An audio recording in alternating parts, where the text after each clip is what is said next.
안녕하세요. 역사 돋보기입니다. 역사 초보자도 누구나 즐길 수 있는 조선왕족실록 시리즈를 준비해봤습니다. 1455년 세종대왕의 둘째 아들이자 문종의 동생 단종의 삼촌 수양대군이 조카의 왕위를 빼앗고 7대왕 세조가 되었습니다. 비록 자기가 빼앗은 왕이지만 어쨌든 단종은 선대왕이기도 했기에 세조는 단종과 아내 정순왕후 송씨를 창덕궁에 기거시키고 나름 상황의 대우를 해주었습니다. 세조는 즉위하자마자 정권의 안정을 위해 자기 장남을 바로 세자로 책봉합니다. 세조의 왕위 찬탈기에 꼭 나오는 두 사람이 성산문과 신숙주입니다. 두 사람은 세종 때 세종대왕의 측근 양성기관이자 싱크탱크 지편전의 학자 출신들로 세종대왕이 특히 두 사람을 총애했으며 한글 창제 프로젝트 후반부에도 참여할 정도였습니다. 나이차도 한 살밖에 나지 않는 두 사람은 지편전 학자들 중에서도 유독 친한 절친들이었고 한 번은 명나라 사신이 성산문과 신숙주 두 사람의 문예 능력을 보고 동방에서 가장 학식이 뛰어난 사람이라고까지 했답니다. 이토록 끈끈했던 두 사람이었지만 세조의 왕위 찬탈기를 두고 신숙주는 세조의 편에 성산문은 폐위된 단종의 편에 서면서 두 사람은 다른 길을 가게 됩니다. 이 때문에 오늘날에는 신숙주를 변절의 상징으로 성산문을 충절의 상징으로 여기고 있답니다. 세종대왕은 문종이 두 사람에게 얼마나 잘해줬는데 어떻게 신숙주는 세조를 지지할 수가 있느냐는 것이며 끝까지 반종 복위를 염원했던 성산문의 충절이 얼마나 감동적이냐고요. 그러나 실상은 찬찬히 따져보면 꼭 그렇지만은 않습니다. 우선 문종이 오늘 내일 할 때 두 사람에게 어린 아들을 잘 부탁한다고는 했지만 이 뜻이 문자 그대로 내 아들이 아직 어리니 옆에서 잘 보필하고 가르침도 주란 뜻이지 내 동생이 왕위를 찬탈할 것 같으니까 잘 지켜달라는 뜻이 아니었습니다. 저번 단종편에도 말씀드렸듯 어느 누구도 수양대군이 정난을 일으킬 거라고 생각 못했고 더군다나 동생들 아꼈던 문종은 더더욱 예상하지 못했습니다. 더불어 신숙주는 수양대군이 정난을 일으키기 전부터 수양대군과 굉장히 가까운 사이였고 두 사람이 함께 명나라 사신으로 다녀온 이후는 부쩍 더 친해졌습니다. 즉 신숙주는 원래부터 수양대군의 최측근까지는 아니더라도 어느 정도 수양대군을 지지하는 쪽이었던 겁니다. 더불어 성산문의 경우도 의외의 행보가 있었는데요. 수양대군이 김종서, 황보인 등을 살해한 계유정난 직후 수양대군은 정난의 공을 세운 공신 리스트를 발표를 하는데 여기에 신숙주가 2등 공신, 성산문이 3등 공신에 있었습니다. 두 사람이 실질적으로 뭘 한 건 아니었습니다. 수양대군과 친했던 신숙주조차도 수양대군이 김종서를 제거하는 과정에서는 등장하지 않습니다. 다만 과거 지편전 학자 출신들은 세종, 문종 때 워낙에 대우를 받았던지라 그들의 정치 기반이 굉장히 탄탄했고 쿠데타를 일으킨 수양대군 입장에서는 이들의 정치적 지지가 필요해서 의도적으로 공신 명단에 올려준 겁니다. 이때 성산문은 자기가 왜 3등 공신이냐며 투덜댄 기록도 있으며 자기가 먼저 수양대군에게 김종서와 안평대군을 엮어서 안평대군을 제거해야 수양대군의 정치 입지가 안전해진다며 제안하기도 했답니다. 그런데 성산문은 단종이 폐위가 되고 나서야 세조에게 등을 돌리기 시작합니다. 세조 제위 직후에 성산문을 비롯해 지편전 학자 출신들이 세조의 왕권 강화책에 반대하는 일들이 많았습니다. 이로 말미암아 성산문은 수양대군 시절 김종서를 죽인 일과 세조의 왕위 찬탈 자체를 반대하지는 않았지만 세조 즉위 후 세종, 문종 때의 정치를 다 뒤집어 엎어버리려는 왕권 강화책에 반대를 한 것이었으며 과거 재상 중심, 국왕의 권력과 신하의 권력이 균형을 이루는 정국을 위해 비슷한 뜻을 품은 이들끼리 단종 복위운동을 계획합니다. 마침 성산문의 아버지가 명나라 사신 접견 행사에서 호위 병력을 이끄는 임무를 도맡았고 성산문과 일행은 그 병력으로 세조를 살해할 계획을 세우죠. 이때 성산문이 신숙주도 포섭하려고 했지만 신숙주는 거절하죠. 그래도 사전에 계획을 알고 있었음에도 신숙주는 세조에게 말하지는 않았던 듯합니다. 그런데 무슨 이유인지 한명회의 주장으로 행사장에서 호위 병력을 빼기로 하며 계획은 틀어졌고 막연하게 다음 기회를 노리자며 계획이 틀어지자 겁을 먹은 내부 고발자가 찔러버렸고 그제서야 세조는 사건 가담자들을 체포해 조사 후 모두 시인하자 세조는 그들에게 극형을 내립니다. 사건 주동자 중 박팽련은 고문을 받다가 바로 사망하고 성산문을 포함해 나머지들은 영모죄가 적용되어 팔다리가 찢기는 거열형으로 사형됐고 목은 3일간 효수되었습니다. 이때 희생된 단종복위 운동을 주도했던 6명 성산문, 박팽련, 하위지, 이계, 유선, 유흥부 등을 사육신이라고 부릅니다. 이 사건으로 세조는 1457년 창덕궁에 있던 단종에게 상황의 자기를 모두 박탈하고 노선군으로 강등시킨 뒤 강원도 영월로 유배를 보내버립니다. 이때 세조의 친동생 중 한 명이자 단종과 사이가 가까웠던 금성대군이 반란 미수 사건까지 발각되자 세조는 단종이 살아있으면 계속 이런 일이 일어난다며 동생 금성대군을 죽이고 단종마저 17살의 나이로 사망합니다. 그런데 단종의 사망 경과는 기록마다 조금 다릅니다. 조선왕족 실록에는 단종이 스스로 목숨을 끊었다고 나오며 각종 야사에서는 세조가 사약을 내린 것이다.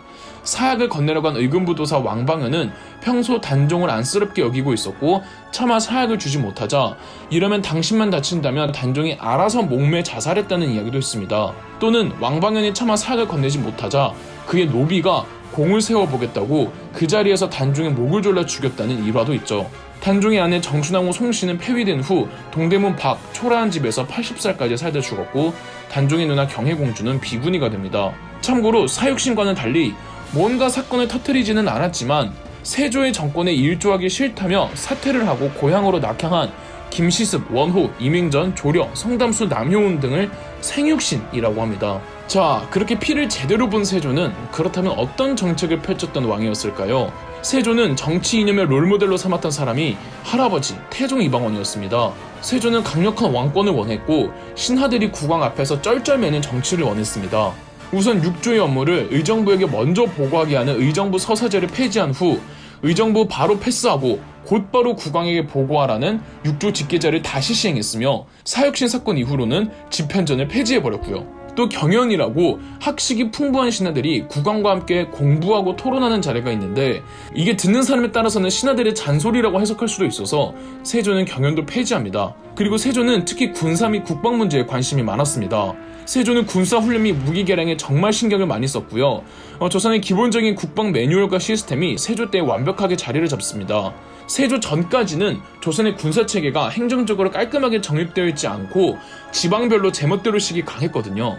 세조가 지방의 군사제도를 일목요연하게 수직적으로 체계화해내죠. 세조와 태종 이방원의 차이점이 있다면 태종 이방원은 자기를 국왕으로 옹립해준 공신들을 자기가 왕이 되면서 대부분 제거해 나가며 토사구팽했죠. 그러나 세조는 이런 공신들을 제거하지 않았습니다. 그래서 한명회, 신숙주는 당대 최고 권세가였죠. 그래도 세조가 워낙에 왕권을 강화해 놓은지라 이들이 감히 세조를 업신여기지 못하고 세조 한마디에도 식은땀 흘리고 고개를 숙여야만 했고요. 더불어 세조는 자기를 도와준 왕실 종친들도 우대해 주었죠. 특히 세조의 큰아빠, 세종대왕의 형, 사고뭉치 양녕대군이 세조가 조카 죽이는 데 있어서 가장 앞장서서 세조를 지지해주고 종친들 의견을 모아주곤 했었거든요. 더불어 세조는 세상 이런 꼰대 부장님도 또 없었습니다. 세조는 술을 매우 좋아하는 애주가이자 주당이었는데 툭하면 신하들 데리고 술자리 뒤풀이 자리를 개최하기 일쑤였습니다. 술 못 마시는 신하들에게도 술 강권하고 신하들 싸움 붙이고 테이블 위에 올라가 춤추고 그래서 어떤 신하들은 술 취해서 세조한테 말실수도 했고 또 취해서 세조한테 너라고 했던 신하도 있었습니다. 가오가 육체를 지배했던 세조는 말 타는 기마묘기에 이상한 자부심이 있어서 말만 타면 각종 묘기를 부리는데 그러다가 낙마를 한 적도 한두 번이 아니랍니다. 낙마하면 진짜 몸 아플 텐데 아무렇지 않은데 툴툴 털고 일어나고 태어난 척을 했다죠. 이런 세조가 독실한 종교인이었다고 하면 여러분들 믿어지십니까? 혹자는 조카를 죽인 후 죄책감에 시달린 세조가 불교에 빠졌다고 하는데 세조는 이미 어릴 때부터 아주 대단한 불도신자였습니다. 세종대왕 시절 세종의 부인이자 세조의 친어머니였던 소헌왕후 사후, 세종은 당시 왕자였던 세조에게 돌아가신 어머니의 명복을 빌기 위해 불경을 간행해보라고 했고 왕자 시절의 세조가 여러 책의 불경들을 한글로 정리한 최초의 한글 불경 석보상절은 문학적 가치와 더불어 불교에 대한 세조의 이해도가 수준급이었다고 인정받고 있습니다. 세조 7년이었던 1461년 아예 간경도감이라는 불경을 간행하고 정리하는 국가공무관청을 신설했고 세조 10년이었던 1464년에는 수도 한양 한복판에 무려 민가 200채를 헐고 천기와 8만 장을 투입해 원각사라는 절을 만듭니다. 현재 원각사 절은 없고 원각사지 10층 석탑만 남아있는데 이 석탑이 국보 2호이며 원각사 자리가 지금의 탑골공원입니다. 세조가 집권 후반에 신경을 매우 썼던 분야 중 하나가 여진족 문제였습니다.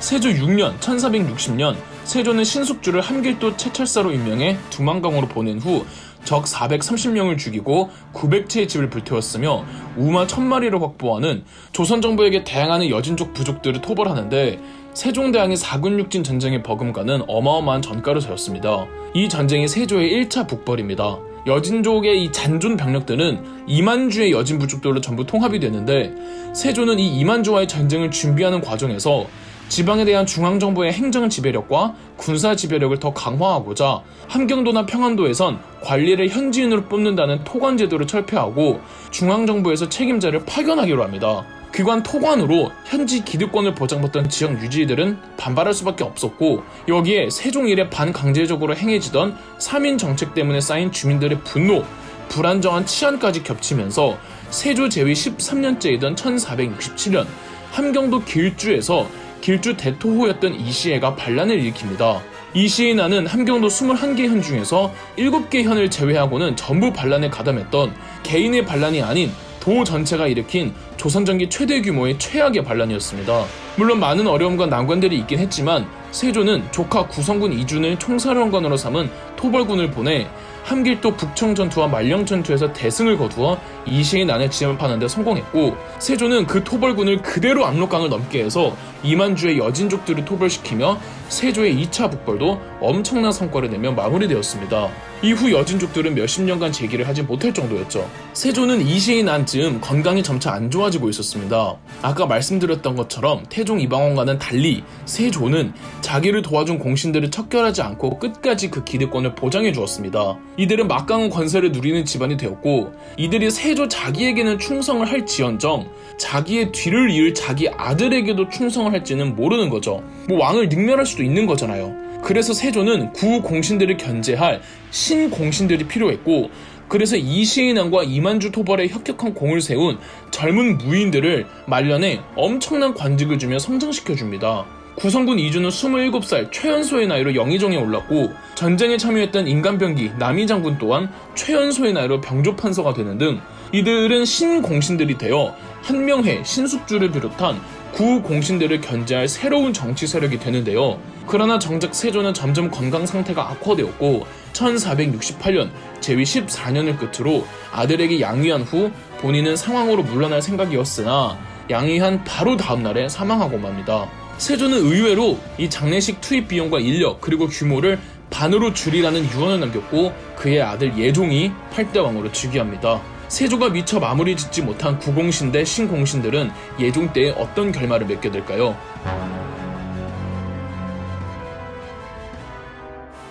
말도 많고 탈도 많았던 7대왕 세조는 1468년 제위 14년을 끝으로 아들 예종에게 양위하고 양위한 바로 다음날 사망합니다. 이렇게 즉위한 조선의 8대왕 예종 이황은 세조의 차남이었습니다. 아니 그렇다면 장남이 아니라 왜 차남이 뒤를 이어 왕이 됐을까요? 세조에게도 장남이 있었습니다. 왕이 찬탈로 왕이 된 세조였기에 정권이 초반엔 불안정하여 즉위하자마자 아들을 세자로 임명하니 바로 의경세자였습니다. 의경세자는 아버지와 완전 다른 성격이었는데 성품이 온화하고 공부하는 걸 즐겼으며 시문에도 능력이 뛰어났다고 하죠. 아버지와 성격은 딴판이었어도 의경세자는 세조와 부자지간이 굉장히 좋았다고 하고, 세조와 세조의 아내 정희왕후가 이토록 주변 평판이 좋은 의경세자를 굉장히 아꼈다고 합니다. 그러나 의경세자의 건강이 좋지 못했고 세조 제위 3년이었던 1457년 20살을 채우지 못하고 사망합니다. 세조가 직접 의약품을 공수할 정도로 아들 회복에 정성을 들였으나 치유하지 못하고 사망해버렸죠. 이를 두고 전설에서는 세조가 꿈속에서 자기 형수님, 즉 자기가 죽인 단종의 어머니 현덕왕후가 나타나 네가 내 아들을 죽였으니 나도 네 아들을 죽이겠다며 저주를 퍼부었고, 다음날 아침에 일어나 보니 아들 의경세자가 실제로 죽었다는 이야기가 전해집니다. 그러나 의경세자가 단종보다 먼저 죽었기에 이 이야기는 그저 재미로만 전해지는 전설이랍니다. 1457년 의경세자가 사망하자마자 그 해 바로 당시 8살이었던 차남 해양대군을 새로운 세자로 책봉합니다. 사실 세자가 죽을 경우 그 동생이 뒤를 잇는 게 아니라 그 아들이, 즉 세조의 손자가 세 손에 책봉되는 게 원칙입니다.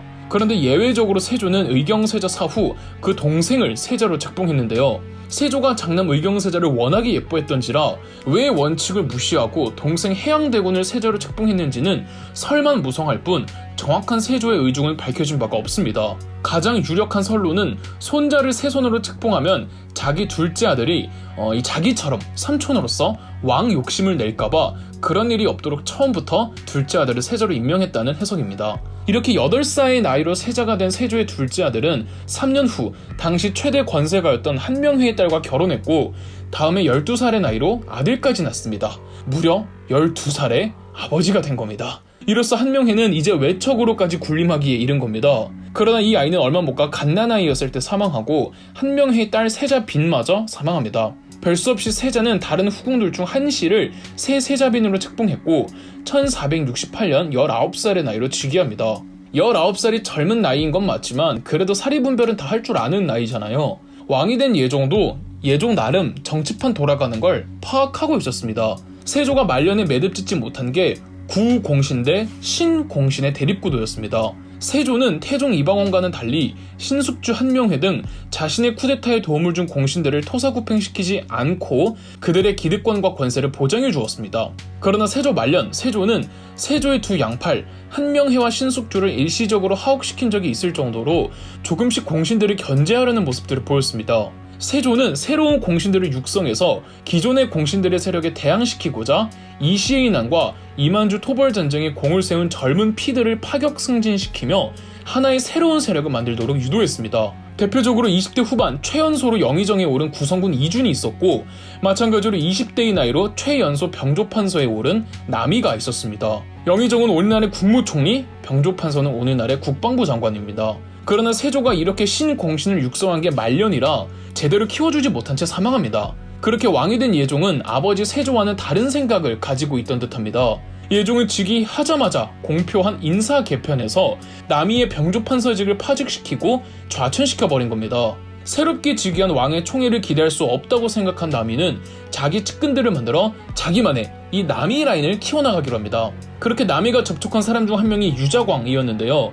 훗날 간신의 대명사가 되는 유자광은 서자 출신으로 조선시대에는 서자면 과거에 응시할 수가 없었습니다. 사회 진출이 대단히 제한적이었는데 그래도 주먹깨나 쓸 줄 알았던 유자광은 지금으로 비유하자면 전문화사 같은 이 작은 무관직으로 시작을 했다가 이시에 난 당시에 반란군 토벌작전을 두고 세조에게 상소문을 올린 적이 있었는데 세조의 취향에 딱 맞아떨어지자 세조는 유자광을 등용했고 이시에 난 이후론 유자광에게만 과거에 응시할 수 있는 특혜를 줍니다. 그런데 심사위원들이 유자광을 떨어뜨리자 세조가 직접 합격시켜주고 또 정삼품 관직까지 초고속 승진을 시켜줄 정도였죠. 아마 세조는 이 유자광도 신공신 중 한 명으로 키울 생각이었던 듯하고 그래서 남이가 유자광에게도 접촉을 했던 거죠. 그러나 유자광의 생각은 조금 달랐습니다. 새롭게 즉위한 예종이 남이를 좌천시켰습니다. 세조가 육성하려 했던 신공신들을 예종은 별로 탐탁지 않아 했다는 거잖아요. 사실상 본인도 신공신 중 한 명으로 간주되는 상황에서 남이는 자기들끼리 뭉치자고 생각했다면 유자광은 발빠르게 꼬리 자르기를 하기로 합니다. 남이가 유자광을 만났군 유자광은 그대로 예종에게 달려가 남이가 역모를 꾀하고 있다는 고변을 해버립니다. 예종은 그대로 남이와 그 측근들을 체포해 노골적인 표적 수사를 진행했고 남이는 몇 차례 모진 고문을 받다가 역모죄를 시인한 겁니다. 결국 남이는 거열형으로 사지가 찢겨 처형당합니다. 국가에 반역 같은 중범죄가 있을 때 국왕이 반역자들을 대거 처형하는 사건을 옥사라고 하는데 그래서 이때 이 사건을 남이의 옥사 혹은 남이의 옥이라고 부릅니다. 남이가 실제 역모를 꾀했는지 그렇지 않았는지는 모릅니다. 남이는 끝까지 결백을 주장하다가 모진 고문을 견디지 못하고 뻔히 결말을 알았기에 그냥 순순히 시인했을 가능성도 매우 높고 실제 많은 사람들은 그렇게 남이를 억울하게 희생된 구국의 영웅으로 기억하고 있죠. 반면 유자광은 배신자로 찍히고요. 실제 유자광은 남이를 고발한 공으로 상도 받고 남이의 집도 하사받거든요. 그렇다면 예종이 신숙주 한명에 든 구공신을 지지하는 왕이었는가 하면 그랬다고 말할 수도 없습니다. 예종은 과거 장인이었던 한명회와도 보이지 않는 신경전을 벌이고 있었습니다. 분경이라고 권세가의 집에 사적으로 들락날락하는 관행이 있었는데 지금도 그렇지만 사회적 위치가 높은 분의 집에 사적으로 간다는 게 정말 친목도모하러 가는 건 아니잖아요. 아니죠. 친목도모가 맞죠. 그들만의 카르텔을 형성하고 또 인사청탁 등이 오고 가겠죠. 이건 그 권세가들의 추종자들을 더 만드는 거잖아요. 예종은 이런 분경을 앞으로 엄격하게 금지하겠다고 엄포를 놓습니다. 더불어 지방의 수령들 중 비리가 적발되거나 권세가문들과 무언가 물질적으로 오고감이 있다면 극형에 처하겠다고까지 하죠. 이건 노골적으로 신숙주 한명회 등 당시 구공신 권세가들을 겨냥한 정책들이었습니다. 심지어 실록을 작성하는 한 관리는 한명회에 대한 비판적 기사를 이 왕조차도 본인에 대해 어떤 말이 기록이 되어도 열람할 수도 없고 간섭할 수도 없다는 실록의 사초 기사를 수정하다가 예종에게 걸린 적도 있었습니다. 고작 신하 한 명에 대한 비판적 기사를 실었다가 후환이나 보복이 두렵다고 수정하려고 했다는 사실을 예종이 알았을 때 예종은 어떤 생각이 들었을까요? 예종에겐 세자 시절 사별한 어린 아내가 있었잖아요. 바로 한명회의 딸. 이런 경우 세자가 왕으로 등극하면 죽은 세자빈에게 왕비에 준하는 시호나 자기를 내려주는 게 관례거든요. 그런데 예종은 그런 시호를 내려주지 않습니다. 한명회를 의식한 것이었겠죠. 신공신도 척결하고 구공신도 사이가 안 좋고, 아니 그럼 대체 예종은 누구 편인 건가요? 아마 예종은 강력한 왕권을 위해 신공신이든 구공신이든 지나치게 권력이 비대하거나 비대해질 신하들을 모두 까기로 견제했던 듯합니다. 그래서 결국 예종의 이런 정치는 어떤 결실을 맺을까요? 그 결실을 보기도 전에 예종은 갑자기 평소 앓았던 지병이 도져서 재위 14개월 만에 만 나이로 20살을 채우지 못하고 사망합니다. 예종이 죽자 한명회가 나서는데요. 예종에게는 아들이 없어서 후사를 이을 수가 없었고, 그렇다면 차기 왕위 계승 서열은 과거 죽었던 예종의 형, 바로 의경세자의 아들들이었습니다. 의경세자에게는 월산대군과 잘산대군 두 명의 아들이 있었는데요. 의경세자가 죽지만 않았더라도 자기는 왕비가 될 수 있었던 의경세자의 아내 정빈 한씨는 자기 아들들을 왕으로 만들기 위해선 정치적 지지 세력이 필요하다고 판단해서 두 아들들을 모두 구공신 집안에 장가를 보냅니다.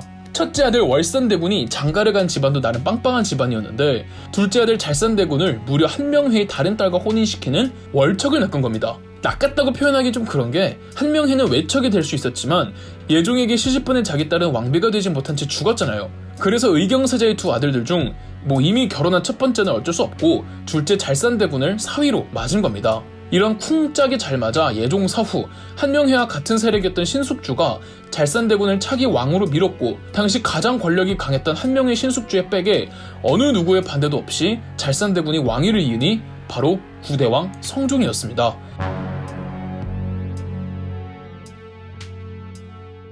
지난번 8화 예종편에서 말씀드린 배경하에 의경세자의 둘째 아들 잘산대군 이혈이 구대왕 성종으로 즉위하였습니다. 즉위 당시 성종의 나이 13살, 아주 어린 나이죠. 그래서 성종의 할머니, 즉 세조의 부인 정희왕후, 아니 이제는 대비가 된 자성대비가 수렴청정을 합니다. 왕후는 왕의 아내 왕비를 말하며 대비란 왕의 어머니 내지 할머니를 뜻하는데, 정희왕후는 세조의 왕비였다가 그의 아들과 손자가 각각 예종, 성종으로 즉위하면서 자성, 대비가 되었던 거죠. 수렴청정이란 왕의 나이가 어려 정치를 주체적으로 이끌고 나갈 수 없는 상황에서 왕실 어른인 대비가 대신 국정을 운영해 나가는 정치 형태를 말합니다. 자성대비는 성종 재위 초반 7년을 수렴청정하면서 부패한 권력욕을 탐하지 않고 똑부러지게 국정을 운영해갑니다. 우선 왕이 어리기 때문에 무시당해선 안 된다며 왕이 되지 못한 의경세자를 덕종으로 추존해 주었고,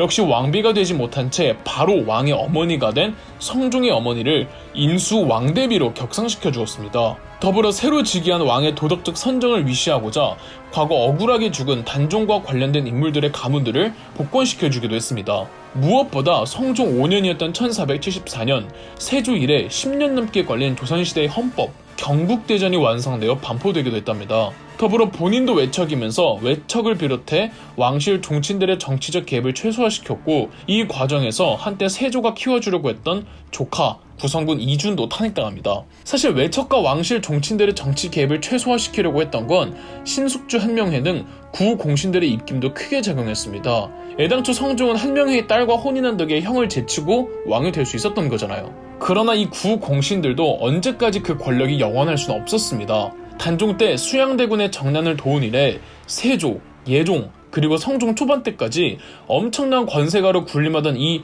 고인물 구공신들도 이제는 나이가 들어 백발의 할아버지들이 되었고, 자성대비가 수렴청정을 하던 7년 사이 신숙주를 포함해 대부분의 공신들이 늙어 죽습니다. 유일하게 구공신의 보스 한명회만이 조금 오래 살았는데, 한명회도 나이가 들어감에 따라 지는 해였고, 성종을 왕위에 올려준 성종의 아내이자 한명회의 딸 공혜왕후 한씨가 성종 재위 5년째에 사망합니다. 더 이상 한명회는 왕의 장인어른이 아니게 된 거죠. 성종 7년이었던 1476년 자성대비는 20살이 된 성종에게 친정을 맡기겠다며 수렴청정을 거둡니다.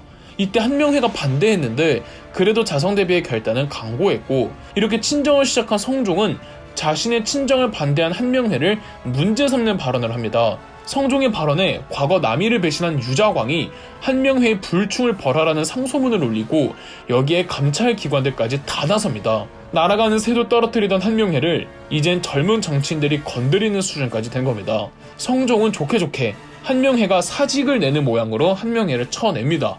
이로써 공신들이 대부분 사라지게 되죠. 친정을 시작한 성종은 어떤 정책을 펼쳐나갔을까요? 성종은 여태까지 나온 왕들 중 유일하게 세자 시절을 겪지 않고 왕위에 올랐습니다. 그래서 할머니가 수렴청정을 하던 7년 동안 국왕 수업을 열심히 받는데요. 아무리 몸이 안 좋아도 자발적으로 수업과 경연에 참가할 정도로 성실했고 성품과 효행으로 주변 평판이 아주 좋았으며 개인적으로 공부 자체를 상당히 즐겨했다고 합니다. 하나를 알려주면 열을 하는 똑똑이었고 유교 경전에 대한 이해도가 어린 나이치고 수준급이었다고 하죠. 학문에 대한 애정만큼은 거의 세종대왕 젊은 수준이었다죠. 실제 성종은 자신의 롤모델 왕을 증조 할아버지인 세종대왕으로 삼았습니다. 성종이 꿈꾸었던 조선은 철저한 유교 이념에 입각한 도덕적 사회였습니다. 세종대왕은 자신의 싱크탱크 기관으로 집현전을 만들었었죠. 그러나 집현전은 세조 때 없어졌고 집현전 대신에 이 성종은 홍문관을 만들곤 왕을 교육하고 왕의 정책을 자문하고 왕과 토론하는 경연을 주관하게 합니다.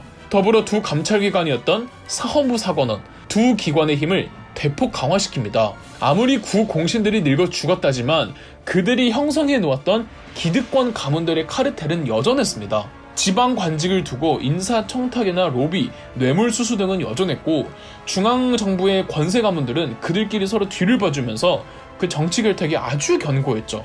수양대군이 김종서 등을 죽인 사건 이래 수양대군이 왕으로 등극했을 때, 이시에 난 토벌했을 때, 예종 때 남이의 옥사 사건이 있었을 때, 성종이 즉위했을 때 늘 공신들이 발표가 됐고 이때 재산 받고 관직 받은 공신들 수가 수백인데 쉽게 그들이 사라지겠습니까? 이런 공신 가문들을 유식한 말로 훈구파라고 하는데 성종은 이 훈구파들의 기득권을 견제하고자 감찰 기관들을 대폭 강화해서 작은 비리라도 어떻게든 찾아내려고 했던 거죠. 결정적으로 성종은 이 훈구파들과 대립시킬 새로운 정치적 세력을 양성하기로 합니다. 세조는 구 공신들을 견제시키기 위해 신공신이라는 또 다른 공신을 만들려다가 잘 안 됐잖아요.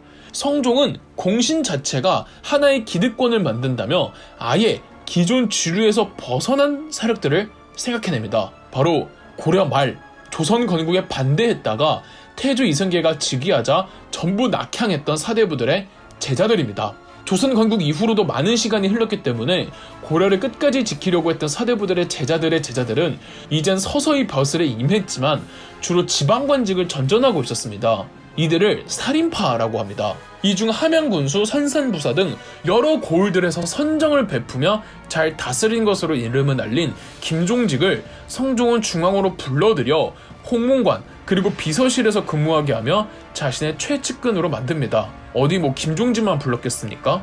김종직의 제자들과 그 일파들도 등용해 그들을 감찰기관에 투입시켜 훈구파들의 비리를 감찰하게 했으며 이들은 성리학 제일주의를 원칙으로 했기에 성종이 꿈꾸었던 유교의 도덕적 이상사회와 부합했죠. 1483년에서 84년에는 왕실 어른들이 많아 그들을 위해 창덕궁 옆에 붙어있던 별궁을 더 크게 중창시키면서 새로운 궁궐로 만드니 이 궁궐이 창경궁입니다.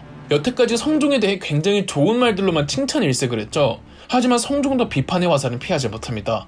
이 성종에게는 후궁들이 정말 많았습니다. 성종 제위 5년째에 왕비였던 공해왕후 한씨가 죽었다고 말씀드렸잖아요. 이후 왕비는 한동안 공석인 채 성종은 후궁들만 계속 들이다가 성종 제위 7년째이던 이제 갓 친정을 시작했을 때 새로운 왕비를 결정하기로 합니다. 성종의 후궁 중에서 숙이 윤씨라는 후궁이 있었는데 이 윤씨 집안이 양반 집안이기는 했으나 가난한 집안이어서 빽이라든지 정치적 지지 기반이라든지 이런 게 전혀 없었습니다. 하지만 윤씨는 정말 예뻐가지고 성종의 사랑을 독차지하고 있었고 행실이나 언행도 착하기로 소문이 나 있었으며 무엇보다 성종의 어머니라든지 왕실 어른들에게 그렇게 싹싹하게 잘했더랍니다. 여기에 윤씨가 성종의 아이를 임신까지 하게 되죠. 새롭게 왕비를 들이는 것보다는 후궁 중에 한 명을 왕비로 임명하는 게 낫다고 생각한 성종의 어머니 임수대비는 숙이 윤씨를 왕비로 삼습니다. 왕비가 된 후 윤씨가 출산을 하니 심지어 아들인 겁니다. 이 아들이 성종의 장남이었기 때문에 축하를 한 몸에 받았고 조선 개국 이래 장남 세자 출신의 국왕들이 많지 않아서 그 아이는 온 신하들의 기대를 한 몸에 받았습니다. 그런데 왕비가 된 윤씨의 행동이 이전과 180도 달라집니다. 성종의 어머니 인수대비를 포함해 왕실 어른들에게 매우 불량하고 거만하게 대하는 거 하면 누군가를 저주하는 내용이 적힌 책과 심지어는 독약이 발견되기도 합니다. 이걸 발견한 건 다름 아닌 성종이기도 했고요. 그리고 윤씨는 다른 후궁들이 자기를 음해하려 했다는 헛소문을 퍼뜨리기도 합니다. 윤씨 이미지는 순식간에 급락하여 성종과 인수대비는 그녀를 후궁으로 강등하려고 계획까지 세웁니다. 그런데 신하들의 반대로 처음에는 그냥 넘어갔습니다. 성종과 대비가 윤씨를 후궁으로 강등하는 문제를 공론화하곤 윤씨의 악행은 더 심해졌습니다. 다른 후궁들을 못살게 굴었고 성종이 다른 후궁이랑 동침하고 있는데 다짜고짜 문을 열지를 않나 성종과 몸싸움을 하며 성종의 얼굴을 핥히기까지 했습니다. 그리고 노골적으로 성종을 어떻게 해버리겠다는 말을 떠벌리고 다니기도 합니다. 궁궐의 궁인들과 후궁들까지 중전이 너무 무섭다며 성종에게 울고불며 고해바치는 사람들도 있었습니다. 결국 성종 10년이었던 1479년 엄마 인수대비를 꼬드겨 윤씨를 아예 폐서인시켰습니다. 후궁으로 강등된 정도가 아니라 민간인이 되어버린 거죠. 시간이 흐르며 조정에서 패비 윤씨에 대한 동정 여론이 일자 그 착하고 신하들 말에 귀를 기울이는 성종이 패비 윤씨 문제만 나오면 신경질을 부리고 강경하게 나오자 그제서야 신하들도 성종의 눈치를 살핍니다. 성종은 자꾸 동정 여론이 나오면 곤란하다고 생각해서 어머니 인수대비와 같이 성종 13년이었던 1482년 패비 윤씨에게 사약을 내립니다. 그리고 성종은 세종대왕을 롤모델로 삼아 철저한 문치주의로 유교사회를 꿈꿔왔다고 했잖아요. 그런데 세종대왕에게 잘못 배웁니다. 이 세종대왕은 문치주의를 내세우면서도 국방문제와 군사력 강화에 엄청난 신경을 쓰지만 성종 때부터 조선의 국방력이 급격하게 퇴보합니다. 연례 큰 군사훈련을 대부분 스킵하고 무기 관리도 똑바로 하지 않았으며 군 기피 현상이 조금씩 만연해집니다. 노장 장교들이 성종에게 올린 장계를 보면 젊은 장교들이 진법을 전혀 모른다며 장교가 이 모양 이 꼴인데 군사훈련이 어떻게 제대로 돌아가겠냐며 하소연한 기록도 있습니다. 1479년에 명나라와 함께 여진족을 토벌하러 가지만 조선군은 무임승차만 하고 왔고 성종 22년에서 23년 1491년에서부터 1492년 조선군 4만을 동원해 조선군 단독으로 여진 토벌을 보내지만 빈집만 털다 나왔고 오히려 돌아오는 길에 동상으로 죽은 아군 피해가 훨씬 더 컸다죠. 이렇게 겉으로는 태평성대 같지만 그 이면에는 많은 패단들이 쌓이던 성종은 재위 25년을 끝으로 1494년 사망합니다. 여담인데 성종은 개, 고양이는 물론 매, 물소, 원숭이, 낙타, 공작새 등을 궁궐에서 키울 정도로 엄청난 동물 애호가였다고 하고 또 키가 무슨 180에 이르는 장신이었다죠. 성종이 죽고 성종의 장남이었던 세자가 10대 왕이 되는데요. 그런데 이 10대 왕의 생모가 바로 사약을 먹고 죽은 패비 윤씨였죠. 맞습니다. 이 10대 왕이 연산군입니다. 그럼 역사 돋보기였습니다. 영상 재미있으셨다면 구독과 좋아요, 알림 설정까지 해주시면 감사드리겠습니다.